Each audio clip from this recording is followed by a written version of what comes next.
Well, a former Atlanta police officer who admitted to kicking and choking a teenager will be sentenced tomorrow. His lawyers claim undiagnosed PTSD could have played a part during that attack. 11 Alive's Elwin Lopez joins us with the very latest. Elwin. Yeah, Ron, a psychological evaluation for PTSD is what has delayed the sentencing of the former Atlanta police officer. This video shows the moment Matthew Johns runs up to a suspected car thief, an unarmed 15-year-old. The teen, Travius Payne, was face down on the pavement, arms stretched out when Johns is seen kicking him in the head 3 times and pressing his knee into the teen's neck.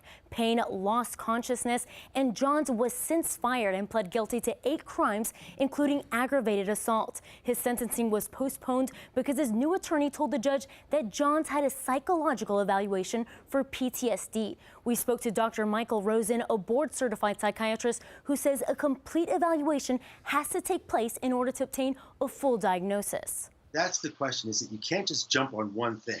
You need a full evaluation and look at the comprehensive biological, psychological, and social, the biopsychosocial evaluation, to take everything that's possible under consideration and not just jump on the first diagnosis.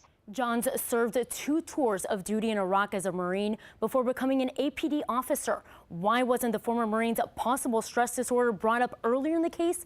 Tune into Up Late tonight. Our legal analyst will have that part of the story for you after football. Ron? All right. Thanks a lot, Ellen.